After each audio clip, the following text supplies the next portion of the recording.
출발 새아침.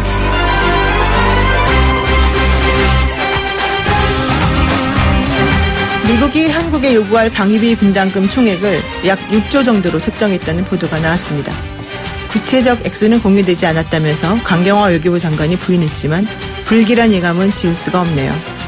1991년 이후 2014년까지 5년마다 매해 4%를 넘지 않는 선에서 인상폭이 정해졌던 전례에 비춰보면 1년 후 다시 협정을 맺기로 하고 1조 389억 원을 분담하기로 했던 작년의 협정은 상당히 아픈 대목이죠. 미군의 한국 주도는 실제로는 미국의 경제, 정치, 군사적 필요에 의한 것이라는 점에서 일방적으로 터무니없는 금액을 불러놓고 유리하게 협상하려는 트럼프의 태도가 상당히 무례하고 비신사적으로 느껴집니다. 워싱턴 포스트가 트럼프를 두고 깡패 두목이나 히틀러를 연상시킨다라고 비난했던 것이 이해가 되죠. YTN 라디오 노영희의 출발 새 아침 지금부터 시작합니다.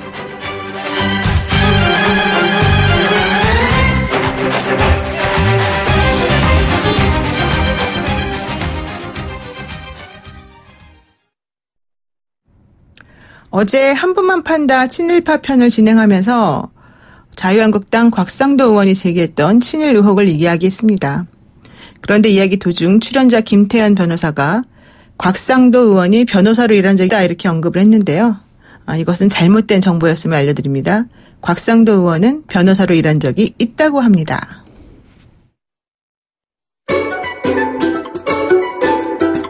출근길 뉴스 정리해주는 친구 뉴스벗. 네, 하지만 마냥 달콤한 벗은 아니죠. 쓴소리도 할 줄 아는 벗, BUT입니다. 이종훈 시사평론가 어서 오세요. 네, 안녕하세요. 평상시에 벗이라는 말을 잘하세요? 사람들하고 얘기할 때? 상당히 정겨운 단어긴 한데요. 요즘 네. 그런 단어 쓰는 사람이 많진 않죠? 네네. 그렇군요. 그러니까 잘 안 하신다 이런 얘기 같은데. 네. 우선 근데 오늘 또 조금 아침에 저도 출근하다가 깜짝 놀랐는데 북한이 또 뭐를 발사했다 이런 얘기가 들려요. 예, 그렇습니다. 그러니까 지난 25일에 단거리 탄도미사일 2발 발사하지 않았습니까? 네. 6일 만에 오늘 새벽에 또 그 호도반도 일대에서 미상의 발사체 수발을 발사했다. 그러니까 2발보다 많은 것 같아요. 그러니까 수발 이렇게 네. 얘기가 나오는 것 같은데. 지난번에는 그러니까 이 새로운 특성을 가진 러시아 이스칸데르와 유사한 네. 그런 그 탄도 미사일이라고 이제 정의를 내렸는데 이번 발사체는 어떤 형태일지 아직까지 지금 완전히 지금 분석이 끝난 상태는 아닙니다. 지난번에 이제 발사와 관련해서 조선중앙통신이 이제 지적을 했던 것은 이 남조선이 첨단 공격형 무기 반입한다. 네. 이거 하고 그다음에 군사 연습 강행하려고 열을 올리고 있다. 이 두 가지였거든요. 네. 예. 자, 이제 그럼에도 불구하고 우리 정부는 올해 안에 F-35A 열대 실전 배치 예정대로 그대로 진행합니다. 네. 그다음에 매년 8월 진행했던 그 을지 프리덤 가디언을 대체한 동맹 19-2 이 훈련도 8월 중에 시행할 예정입니다. 제가 보기에는 대남용인 것처럼 얘기를 하고는 있으나 네. 사실은 이 한미연합훈련 정도를 좀 중단해 줬으면 하는 메시지를 미국에 보내고 있는 거 아닌가 이런 생각도 좀 듭니다. 그러니까 이게 지금 우리가 F-35A를 열대 실전 배치할 거고 또 이 을지 프리덤 가디언 대체한 다른 훈련도 한다 하니까 도대체 왜 아직도 이런 것들을 중단하지 않느냐 좀 그만해라 이런 얘기라는 거죠. 그런 메시지 같이 보입니다. 네. 예. 어쨌든 북한이 좀 안 그랬으면 좋겠어요. 예. 네. 아침마다. 네, 아침마다 이런 뉴스 정말 싫습니다. 예. 두 번째 이슈가 뭔가요? 예, 북미가 지난주에 비무장지대에서 접촉을 했다. 예, 이런 또 소식이 있습니다. 이건 무슨 얘기입니까? 예, 로이터와 AP통신이 보도한 내용이고요. 트럼프 행정부 고위 관계자 말을 인용해서 보도를 했는데 존 볼턴 백악관 국가안보보좌관이 23, 24일 방한하지 않았습니까? 예. 그때 백악관의 그 NSC 국가안보회의 당국자들이 이제 함께 왔는데 그때 이 판문점을 찾았고 북측하고 접촉을 했다. 이겁니다. 네. 명목상 이유는 트럼프 미국 대통령하고 김정은 위원장의 판문점 회동 당시 사진. 사진 가져다 주러 왔다? 예. 네. 하여튼 그걸 근거로 해서 네. 만났다 이제 이런 얘기고 이 자리에서 북측 당국자가 조만간 북미 협상을 재개할 의향이 있다라고 이야기를 한 것으로 전해지고 있습니다. 이 볼턴 보좌관 방한 당시에 NSC 관계자는 두 사람이 왔어요. 네. 매쉬 포틴저 아시아 담당 선임 보좌관 그리고 앨리슨 후커 한반도 보좌관이 동행을 했는데 네. 후커 보좌관일 가능성이 높다 이런 추정입니다. 후커 보좌관은 성김 주 필리핀 미국 대사가 한창 북한하고 실무 협상할 당시에 네. 그 멤버였었거든요. 네, 그렇습니다. 지금 얘기 들린 것은 북측 당국자가 미국 당국자에게 우리 북미 협상을 재개할 의향이 있다 이렇게 말했다는 거잖아요. 네. 그럼 그렇습니다. 여기에 대해서 혹시 미국은 뭐라고 대답했는지 아시나요? 그런 거 나와 있는 게 있나요? 아직까지 이렇게 전해지는 바는 구체적인 내용은 전해지고 있지는 않은데요. 네. 트럼프 대통령이 또 어제 조만간 좋은 일 뭔가 있을 거다라고 또 이렇게 기대감을 불러일으키는 그 얘기를 또 했단 말이에요. 네네. 그렇죠. 그래서 뭔가 좀 진행되고 있는 것 같습니다. 그러니까 네. 북한 쪽에서 단거리 미사일 몇 발 좀 쏘고 난 다음에 네. 그때 봅시다. 이렇게 지금 했을 사인을 수 보낸 있다. 거 아닌가 싶네요. 네. 세 번째로 미국 정부가 한국과 일본 정부의 분쟁 중지 협정 체결을 요청했다. 이거 약간 좀 좋은 소식 아닙니까? 예, 그렇습니다. 이건 네. 로이터 통신 보도인데요. 미국 네. 고위 관계자 말을 인용해서 이제 보도를 한 거고, 미국 정부가 한국과 일본 정부의 무역을 포함한 관련 문제에 대한 협상 시간을 마련하기 위해서 네. 분쟁 중지 협정을 체결하는 방안을 검토하는 게 어떻겠느냐라고 촉구를 했다는 그런 내용입니다. 네. 자, 이건 이제 본격적인 이견 해소라기보다는 그러니까 추가적인 이 조치 서로 맞대응하고 있는 이 부분을 일단 멈춰라. 그대로 네. 멈춰라. 네. 그대로 이런, 멈춰라. 예, 그런 의미가 좀 크다는 거죠. 지금 일본이 이르면 2일날 지금 화이트리스트 명단에서 우리나라를 삭제할지 여부를 결정할 것으로 지금 전해지고 네, 있지 네, 않습니까? 네. 자, 이런 속에 한미일 3국 외교부 장관이 또 2일부터 태국 방콕에서 열리는 아세안 지역 안보 포럼에 지금 참석할 예정입니다. 네. 여기서 지금 한미일 장관 회담이 성사될지 여부도 지금 관심사인데, 네. 일본이 일단 이번 주 금요일 결정하는 거를 좀 뒤로 미루고, 예, 이 한미일 장관 회담을 좀 한 다음에, 예, 그 다음에 좀 뭔가 결정을 내리는 순서, 가능하면 삭제 결정은 내리지 않고 연기를 하는 방향으로 이렇게 결론이 났으면 좋겠는데 지켜봐야 할 것 같습니다. 지금 폼페이오 장관도 같이 참석할 수 있다라는 얘기 나오고요. 또 하나는 우리가 지소미아를 만지작거리니까 네. 일본이 그럼 우리도 그 화이트리스트 배제를 조금 늦춰서 좀 생각을 좀 더 해보겠다. 이런 태도를 취하고 있다. 이런 소식도 살짝 들리더라고요. 네, 하루 이틀 사이에 뭔가 좀 상황이 좀 급변했으면 좋겠습니다. 예. 오늘 말씀 여기까지 듣겠습니다. 이종일 평론가 감사합니다. 네. 네, 지금까지 시사평론가 이정훈 박사와 함께했고요. 노영희의 출발 새 아침 잠시 후 2부에서는요. 강제징용자 한일 갈등에 대한 일본 지식인의 목소리를 들어보겠습니다.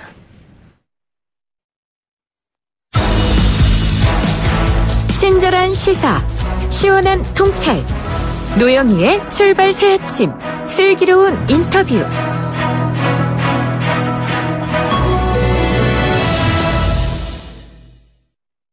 작년 10월 우리 대법원은 강제징용 피해자들의 개인 청구권을 인정했습니다. 참 오래 걸린 싸움이었는데요. 이 판결이 나오기까지 우리나라뿐 아니라 일본의 의식 있는 변호사들 그리고 법학자들도 힘을 보태왔습니다. 그러나 지금 아베 정부는 이를 인정하지 못하고 전 세계가 만류하는 수출 규제에 나서고 있습니다. 일본 법조계에서는 우리 대법원의 강제징용 판결에 대해 어떻게 생각하고 있을까요? 아베 총리의 주장대로 있을 수 없는 판단이라고 보는 걸까요? 대한변호사협회와 함께 강제징용 문제에 힘을 보태온 일본 변호사협회 회장을 지내셨죠. 일본의 원로 법조인입니다. 우스노미야 겐지 변호사와 인터뷰를 통해 그 답을 들어보겠습니다. 전화 연결돼 있습니다. 안녕하십니까? 건치와. 안녕하십니까? 강제징용 피해자의 개인 청구권을 인정한 대한민국의 대법원 판결. 아베 신조 총리는 1965년 한일 청구권 협정을 이유로 국제법에 비춰 있을 수 없는 판단이다. 이렇게 말했습니다. 이 말이 맞는 말인가요, 변호사님? 1965년 한일 청구권 협정을 이유로 아베 총리가 말한 것은 이치에 맞지 않다고 저는 생각하고 있습니다. 그리고 이런 지금 현재 개인 청구권을 인정하는 것은 이제까지 일본 정부의 판단과 일본 최고재판소의 판단으로서 보더라도 인정하고 있는 것이기 때문에 아베 총리의 의견은 이치에 맞지 않다고 생각합니다.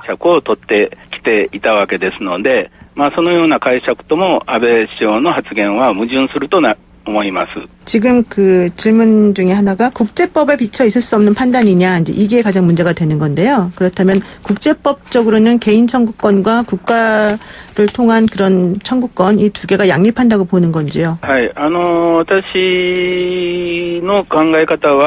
제 개인적으로는 국가 간 협정으로 인해서 개인의 청구권을 소멸시킬 수 없다. 이것은 국제인권법상의 상식이라고 생각합니다. 그 변호사님께서는 2011년도에 한국을 방문하기도 하셨고요. 그리고 일본을 대표하는 양심적 지식인으로 알려져 있습니다. 한국에서는 일본에도 아베 정부의 움직임에 목소리를 내는 지식인들이 많이 있다, 이런 보도가 나오고 있습니다. 그렇다면은 일본의 다른 시민들도 이런 그 의견들에 많이 동조를 하고 있는 것인지, 아니면 또 다른 의견을 가지고 있는 것인가요?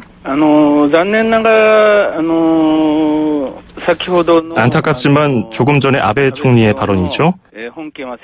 1965년의 한일 협정으로 인해서 완전히 해결됐다. 한국 대법원의 판결은 국제법상으로 있을 수 없는 판단이다. 일본 정부로서는 강력히 대응하겠다고 하는 발언을 일본의 언론들이 아무런 비판 없이 이 내용을 전하고 있습니다. 텔레비전 신문에서도 아베 총리의 이런 의견을 추종할 뿐이고, 이런 것들을 접하고 있는 국민들은 아베의 이런 의견이 옳지 않겠는가라고 생각하고 있는 것으로 보입니다.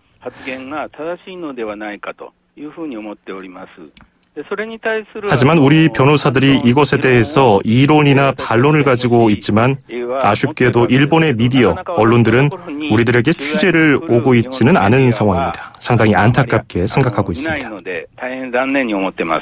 정말 안타까운데요.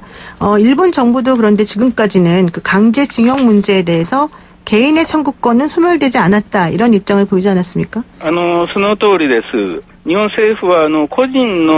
말씀하신 대로입니다. 일본 정부는 개인의 청구권은 소멸된 것이 아니라고 해석하고 있습니다. 예를 들자면은 1991년 8월 27일에 일본 참의원 예산위원회에서 야나이 당시 외무성 조약국장이 답한 내용에 따르면 한일 청구권 협정에 있어서 양국 간의 청구권 문제는 최종적으로 그리고 완전히 해결됐다고 했습니다. 한일 양국이 국가로서 가지고 있는 외교적 보호권을 포기한다고 했습니다. 따라서 개인의 청구권이라는 것은 국내법적 의미로 소멸됐다고 할 수가 없다고 얘기했습니다. 즉 다시 말씀드리자면은 당시 일본 정부는 외교 보호권은 포기했지만 개인의 청구권은 남아있다고 해석해왔습니다. 아베 총리가 정권을 잡기 전까지는 계속 이런 입장을 일본 정부가 가져왔습니다. 그러니까 1991년 8월에 그 외교 보호권은 이미 소멸되었지만 개인 청구권 남아있다라고 하는 선언이 있었고, 조약국장의 말을 통해서, 그리고 그러한 얘기가 아베 총리 이전까지는 계속 유지되어 왔다, 이런 얘기인가요? 맞습니다. 야나이 국장 이외에도 이런 식으로 정부가 의견을 내고 있다고 생각합니다. 일본 최고재판소도 지난 2007년에 중국인 강제징용 피해자에 대한 개인 배상 청구권을 인정한 바가 있다, 이렇게 얘기되고 있는데, 그 당시 그 판결의 구체적인 내용은 무엇이었습니까? 이 건은 중국인 당시 강제 노동자들이 소송을 건 내용인데요. 중국인들의 손해배상권은 기각됐지만 판결문에서 이런 내용이 있다는 것입니다.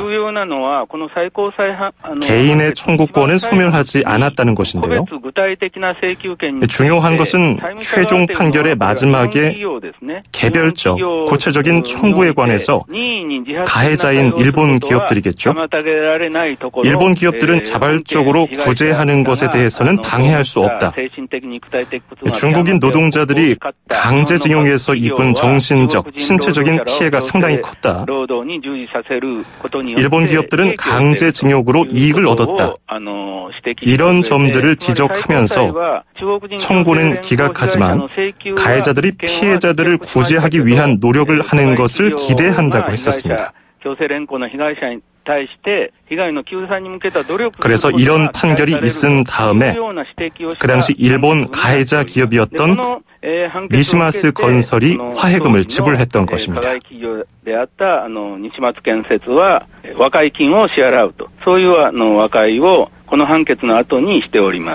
네. 그렇다면 아베 내각은 과거 정부의 입장과 이러한 그 일본 최고재판소의 판결 내용을 알면서도 이것을 모르는 척 하는 건지 아니면 정말 몰라서 그러는 건지 어떤 게 맞는 걸까요? 두 가지 가능성이 있다고 생각합니다. 먼저 첫 번째는 정말 이해를 하지 못하고 있어서 이렇게 주장하고 있다고 할 수 있겠고요. 두 번째로는 1965년 청구권 협정에 의해서 제공된 배상금 안에 이미 그 내용이 포함되어 있었다. 그리고 이것을 받은 한국 정부가 강제징용 피해자들에게 돈을 지불할 의무가 있다는 것입니다. 저는 설령 일본이 1965년 청구권 협정 안에 모든 것이 포함되어 있다고 하더라도 이번 한국 대법원의 판결은 일본 기업에 대한 판결이기 때문에 그 해당 기업들이 배상금을 지불하는 것에 대해서 일본 정부가 막는 것은 옳지 않다고 생각합니다.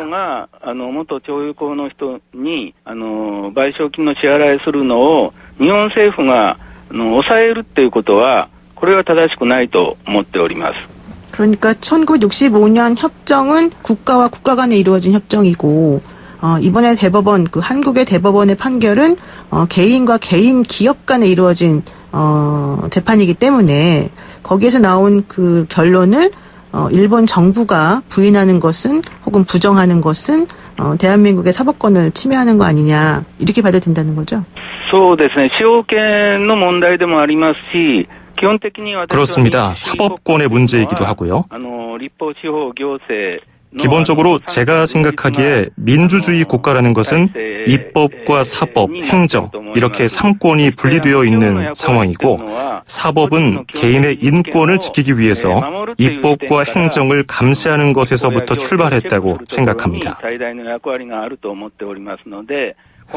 그렇기 때문에 이번 한국 대법원이 강제징용 피해자들의 손해배상 청구권을 인정하고 일본 기업의 배상 책임을 인정했다는 것은 3권 분립이 되어 있는 민주주의 국가에서라면 당연한 것이라고 법률가인 저는 생각합니다만 아무래도 일본의 사회나 아베 정권은 민주주의 국가의 3권 분립의 의무를 잘 모르는 사람들이 많은 것 같다고 생각합니다. 사법부는 정부가 하라는 대로 판결을 내려야 한다고 생각하는 것 같습니다.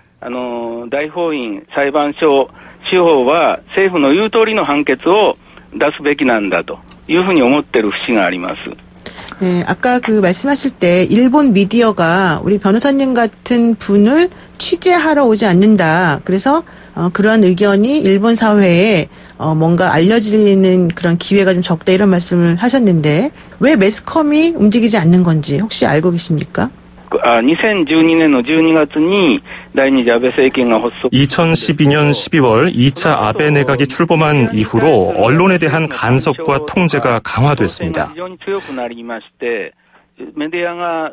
그래서 언론이 상당히 겁을 먹고 있는 것 아닐까. 그리고 언론이 보수화되지 않았는가 그렇게 보입니다. 그래서 정부의 안색이나 살피는 언론이 많아졌다는 것이 현재 상황입니다. 언론의 원래 기능인 정부에 대한 체크 기능을 잊고 있는 것이 아닌가 하고 생각됩니다.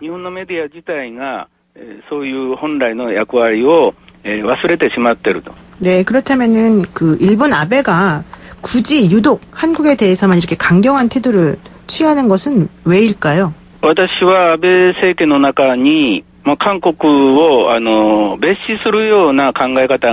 저는 아베 정권에 한국을 멸시하는 듯한 사고방식이 배경에 깔려있지 않나 생각하고 있습니다. 중국이 같은 문제를 갖고 있죠. 중국은 경제 대국이고 군사 대국입니다. 중국에는 같은 태도를 보이지 않고 한국에는 강경한 태도를 보이고 있다는 것은 역시 한국에 대한 한반도 전체에 대한 멸시의 마음이 있지 않나 생각합니다. 그러니까 한국을 무시하기 때문에 아베가 이런 식으로 행동하는 거다 이런 얘기인 것 같은데요. 한국에서는 또 이런 분석도 있습니다. 아베가 이렇게 강력하게 나오는 것은 일본 우익을 집결시키고 그 추진력으로 개헌까지 가겠다라고 하는 그 계획 때문이다. 그렇다면은 아베 정부에서 개헌 가능성이 높아진 상황인데 이런 움직임에 대해서 일본 시민이나 시민사회 단체들은 어떻게 받아들이고 있습니까? 今回7月の21日に参議院選挙があったんですけど 아베 정권은 이번 7월 참의원 선거를 통해서 개헌에 필요한 의석수 3분의 2를 확보하지 못했습니다. 따라서 아베 총리 같은 경우에는 개헌 세력이 아닌 세력을 설득해서 개헌파로 만들어야 하는 노력을 해야만 하는 상황입니다. 그래서 오히려 제가 보기에는 이번 참의원 선거 결과로 인해서 개헌에 대한 브레이크가 걸린 것이 아닌가라고 생각하고 있으며 특히 아베가 원하는 것은 일본 헌법의 구조를 고치는 건데 이것에 대한 여론조사를 보면 반대하는 국민들이 찬성하는 국민보다 여전히 많습니다. 그래서 아베 총리는 개헌을 원하지만 국민들은 꼭 그렇지 않다고 저는 생각하고 있습니다.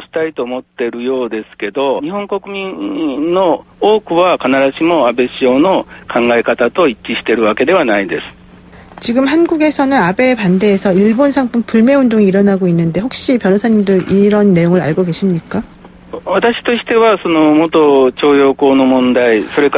강제징용과 위안부 그리고 더 거슬러 가서 식민지 지배에 대해서 일본 정부가 제대로 사죄하지 않았기 때문에 피해 국민인 한국 국민들이 아베 정권의 대응에 대해서 분노하는 것 저는 이해를 합니다.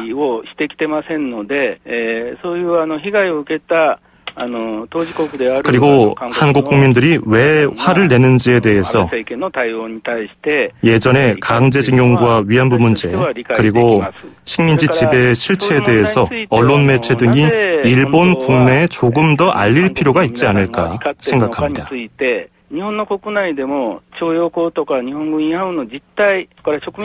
한국의 피해 실태에 대한 보도들이 일본 국내에서는 극히 드뭅니다.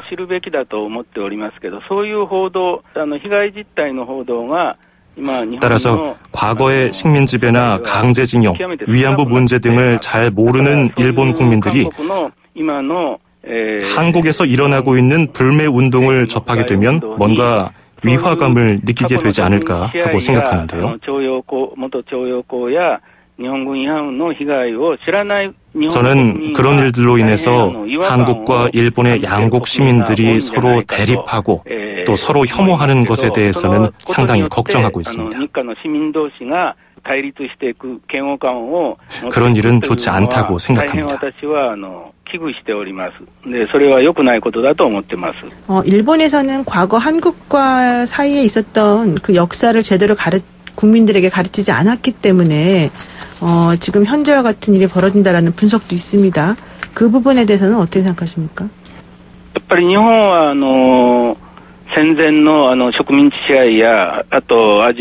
예전의 식민지 그리고 침략 전쟁을 하던 시절의 가해자로서의 책임에 대해서 철저하게 국민들에게 가르치지 않았다는 것. 그리고 언론에서도 이런 부분에 대해서 잘 다루고 싶어 하지 않았다는 것. 다만 그에 반해서 히로시마와 나가사키에서 일본이 당한 피해에 대해서는 훨씬 더 많은 보도와 교육이 되어 왔습니다. 반대로 가해자 입장에서 했던 일에 대해서는 철저하게 가르치지 않았던 것이죠.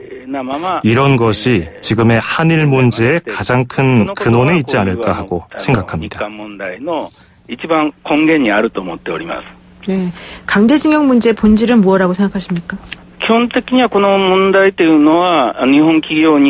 기본적으로 일본 기업이 강제징용 노동자들에 대해서 가혹한 노동을 강요한 것, 즉 인권을 침해한 문제라고 생각합니다.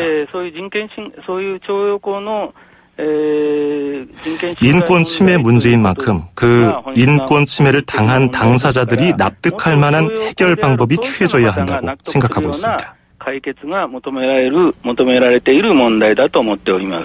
네. 그렇다면 그 납득할 만한 방법이라고 하는 것은 구체적으로 어떤 방법이 될까요? 혹은 이 강제징용 문제를 해결하기 위한 가장 이상적인 해결 방법은 뭐가 될까요? 먼저 한국 대법원의 판결에 따라서 가해자인 일본 기업이 강제징용 피해자들에게 제대로 사죄와 배상을 하는 것이 우선이라고 생각합니다. 그리고 그것에 대해서 일본 정부가 막아서는 안 된다고 생각합니다. 그리고 당시 이 사건은 일본 정부의 정책에 따라서 이루어진 것이기 때문에 재판을 일으킨 피해자뿐만 아니라 모든 피해자에 대한 실태 조사를 해서 전원에 대한 사과와 배상을 해야 한다고 생각합니다. 물론 여기에는 가해 기업뿐만 아니라 일본 정부도 강제징용 피해자 모두에 대한 사죄와 배상에 참여해야 한다고 생각합니다. 그리고 1965년 한일 청구권 협정의 내용이 약간 애매한 채로 되어 있다고 저는 생각하는데요. 특히 배상금 안에 과연 이 강제징용 피해자들에 대한 배상이 포함되어 있었는지 양국 정부가 명확하게 밝히고 혹시 정말 포함되어 있다면 한국 정부에서도 어느 정도는 책임을 같이 나눠줘야 하는 부분이 있지 않을까 저는 생각하고 있습니다. 이 건에 대해서는 가장 참고할 만한 건은 예전 독일의 나치에 의한 강제노동 피해와 관련해서 2000년 8월 6,400여 개의 독일 기업이 기업 책임 미래 기금을 만들어서 약 44억 유로 배상금을 약 100여 개국 166만 명 이상의 피해자들에게 지급한 건이 있습니다. 이런 것이 참고가 되지 않을까 생각하고 있습니다.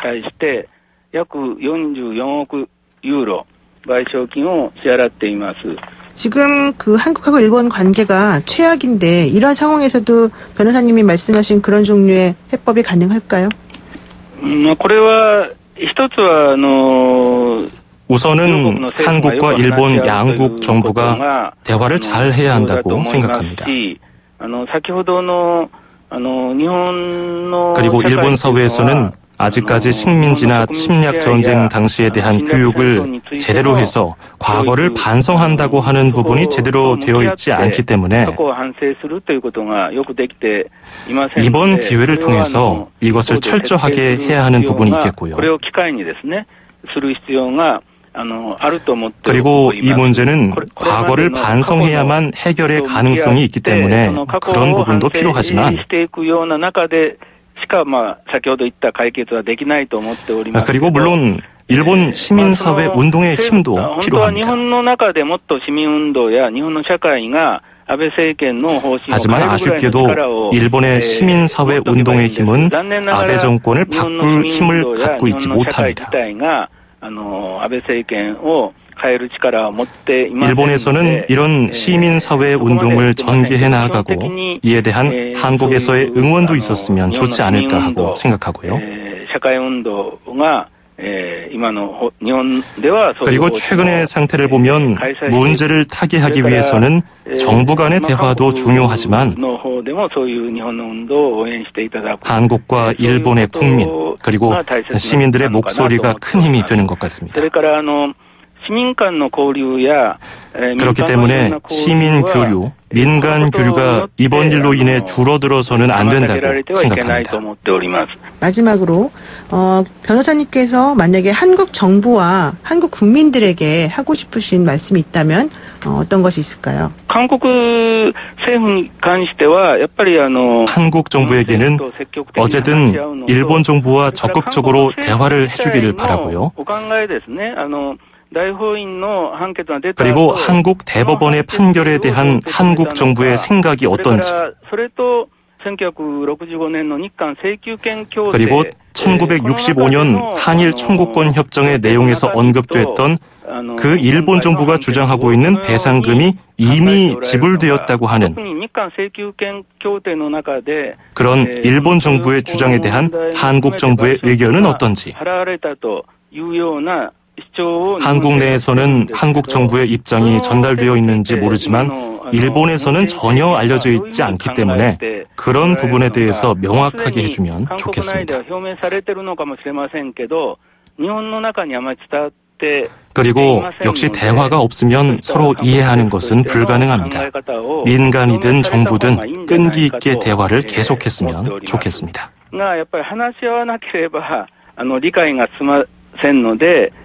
민간レベルもそうですし、政府レベルもぜひ粘り強い話し合いを行っていただきたいと思っております。네, 감사합니다. 네, 감사합니다. 네, 지금까지 전 일본 변호사협회 회장을 지낸 우스노미야 겐지 변호사와 말씀 나눴습니다. 오늘 인터뷰 통역에는 전종훈 씨, 더빙에는 장원석 YTN 라디오 아나운서가 수고해 주셨습니다. 8시 뉴스 들으시고 북한 발사체 관련 속보로 노영희의 출발새 아침 돌아옵니다.